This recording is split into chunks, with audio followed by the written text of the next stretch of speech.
Super ಆಗಿದೆ sir. Acting ಕನ್ನಡದ ಬಗ್ಗೆ ಮಾತಾಡಿರೋದಂತೂ ಸೂಪರ್ ಆಗಿದೆ.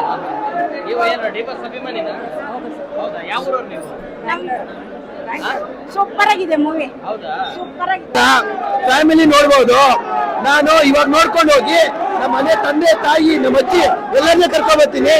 ಇಷ್ಟೇ ಕಾಯ್ದಿದ್ದಕ್ಕೂನು ಹೊರ್ತಿಟ್ಟು ನಮ್ಮ ಬಾಸ್ತು ಸ್ಕ್ರೀನ್ ಪ್ಲೇ ತುಂಬಾ ಚೆನ್ನಾಗಿದೆ, ಮತ್ತೆ ಇದು ಕ್ವಾಲಿಟಿ ಚೆನ್ನಾಗಿದೆ. ದಯವಿಟ್ಟು ಯಾರೋ ಪೈರಸಿ ಮಾಡಬೇಡಿ. ಕನ್ನಡ ಫಿಲಮ್ ಥಿಯೇಟರ್ಗೆ ಬಂದು ನೋಡಿ. 100 days ಪಕ್ಕಾ. ಸ್ಟೋರಿ ಮಾತ್ರ ಸೂಪರ್, ಅಲ್ಟಿಮೇಟ್ ಸ್ಟೋರಿ ಮಾತ್ರ ನನಗೆ ತುಂಬಾ ಇಷ್ಟ ಆಗಿದೆ. ನೆಕ್ಸ್ಟ್ ನಮ್ಮ ಫ್ಯಾಮಿಲಿ ಕರ್ಕೊಂಡ್ ಬರ್ತೀನಿ. ಜನ್ಮ ಅಲ್ಲ, ಮುಂದಿನ ಜನ್ಮ ಇನ್ನು 10 ಜನ್ಮ ಎದ್ ಬಂದ್ರು ನಮ್ಮ ಭಾಸ್ಕರೇಶ್ನ ಬೀಟ್ ಮಾಡಕ್ಕಾಗಲ್ಲ. ಓಪನ್ ಆಗಿ ಹೇಳ್ತಾ ಇದೀನಿ. ತಿನ್ನಕ್ ಅನ್ನ ಸಾಂಬಾರ್ ಗತಿ ಇಲ್ದೇ ಇರೋರೆಲ್ಲ ನಮ್ಮ ಭಾಸ್ ಬಗ್ಗೆ ಮಾತಾಡ್ತಾರೆ. ಮಾತಾಡ್ಬೇಕಂದ್ರೆ ಫಿಲಮ್ ನೋಡ್ಬಿಟ್ಟು ಮಾತಾಡ್ಲಿ, ಆಮೇಲೆ ನಾವು ಮಾತಾಡ್ತೀವಿ.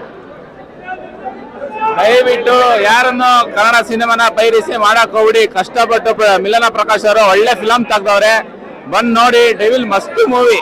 ಎಲ್ಲಾರು ಕನ್ನಡ ಇಂಡಸ್ಟ್ರಿಲಿ ಎಲ್ಲಾರು ನಾನು ಮುಂದೆ ನೀನ್ ಮುಂದೆ ಅನ್ನೋದು ಯಾವ್ದೇ ಕಾರಣಕ್ಕೂ ಕಲಿಬೇಡ್ರಿ. ಯಾಕಂದ್ರೆ ನಮ್ ಬಾಸ್ ಇವತ್ತು ಜೈಲಲ್ಲಿ ಅವ್ರೆ. ಅದೊಂದಕ್ಕೋಸ್ಕರ ಇವತ್ತು ನಮ್ ಬಾಸ್ ಮೂವಿನ ಯಾರು ಪ್ರಮೋಷನ್ ಮಾಡಿಲ್ಲ, ಆದ್ರೂ ಪರವಾಗಿಲ್ಲ. ನಮ್ ಬಾಸ್ ಸೆಲೆಬ್ರಿಟೀಸ್ಗಳು ಎಲ್ಲೋದು ಅವ್ರನ್ನ ಪ್ರಮೋಷನ್ ಮಾಡ್ತಾರೆ. ಮನ್ಸಲ್ಲಿ ಇಟ್ಕೊಂಡ್ರೆ ಸೆಲೆಬ್ರಿಟೀಸ್ ನಮ್ಮ ಹಚ್ಚಿ ಹಾಕಿಸ್ಕೊಂಡವ್ರೆ. ಯಾವ್ದೇ ಕಾರಣಕ್ಕೂ ನಮ್ ಬಾಸ್ ಕೈ ಬಿಡಲ್ಲ, ಬಿಡೋದು ಇಲ್ಲ. ಜೈ ಡಿ ಬಾಸ್ ಅಷ್ಟೇ. ಎಲ್ಲರೂ ಬಂದು ಕನ್ನಡ ಸಿನಿಮಾ ನೋಡಿ. ಹಳೆ ನೋಡ್ದಂಗೆ ಅನಿಸ್ತು. 2 ವರ್ಷ ಆಗಿತ್ತು ಪರ್ದೆ ಮೇಲೆ ಬಂದ್ವಿ. ಲಾಸ್ಟ್ ಕಾಟೇರ ನೋಡಿದ ಅಷ್ಟೇ. ಇದು ಬೇರೆ ಲೆವೆಲ್ ಇರುತ್ತೆ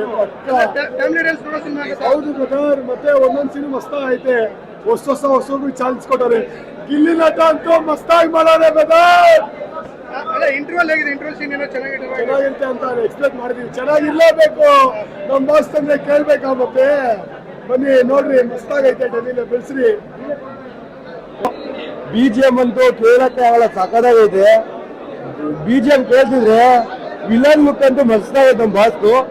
ಈ ಫಿಲಮ್ ಒಂದ್ ಕಡೆ ಹಬ್ಬ ಆದ್ರೆ, ನಾನು ಡಿ ಬಾಸ್ ಸೆಲೆಬ್ರಿಟೀಸ್ಗೆಲ್ಲ ಹೋಗ್ತಾರ ನಾನೊಂದು ಡಿ ಬಾಸ್ಗೋಸ್ಕರ ದೊಡ್ಡದಾಗಿ ಏನೋ ಮಾಡಿದ್ದೆ. ಏನಪ್ಪಾ ಅಂದ್ರೆ, ನಾನು ಬರೀ 10-20 ಅಡಿ ಡ್ರಾಯಿಂಗ್ ಮಾಡ್ತಿದ್ದೆ. ಈ ಸತಿ ಡೆವಿಲ್ ಮೂವಿಗೆ ಸ್ಪೆಷಲ್ ಆಗಿ 150 ಅಡಿ ಡ್ರಾಯಿಂಗ್ ಮಾಡಿದ್ದೀನಿ. 150 ಅಡಿ ಅಂದ್ರೆ ಒಂದು ಇಂಡಿಯಾ ಗೇಟ್ ಗಿಂತ ಉದ್ದ ಬರುತ್ತೆ. ಮತ್ತೆ ಆಕ್ಚುಲಿ ಅದು 15 ಫ್ಲೋರ್ ಬರುತ್ತೆ. 15 ಫ್ಲೋರ್ ಬಂದ್ರೆ ಮಾತ್ರ ಡ್ರಾಯಿಂಗ್ ಇರೋದು. ಆ ಡ್ರಾಯಿಂಗ್ ನ ನೀವು ನೋಡಿ, ಎಲ್ಲ ನೋಡಿ ಸಪೋರ್ಟ್ ಮಾಡಿ ಅಂತ ಕೇಳ್ತೀನಿ. ನಾವು ಇನ್ಸ್ಟಾ ಪೇಜಲ್ಲೆಲ್ಲ ಅಪ್ಲೋಡ್ ಮಾಡಿದ್ದೀವಿ, ಇನ್ಸ್ಟಾ ಯೂಟ್ಯೂಬ್ ಅಲ್ಲೆಲ್ಲ. ಹೌದು, ತುಂಬಾ ದಿವಸ ಆದ್ಮೇಲೆ ನಮ್ಮ ಬಾಸ್ ಏನೋ ಅವ್ರ ಕರೆಕ್ಟ್ ಸಿಚುವೇಶನ್ ಇದ್ದಿದ್ರೆ ವರ್ಷಕ್ಕೊಂದು ಸಿನಿಮಾ ಬಂದಿರೋದು. ಆದ್ರೂ ಪರವಾಗಿಲ್ಲ, ಬಂದೈತೆ. ಹಬ್ಬ ಮಾಡ್ತಾ ಇದೀವಿ, ನೀವು ಎಲ್ಲ ನೋಡ್ತಾ ಇದ್ದೀರಾ. ಇಡೀ ಕರ್ನಾಟಕ ನಾವು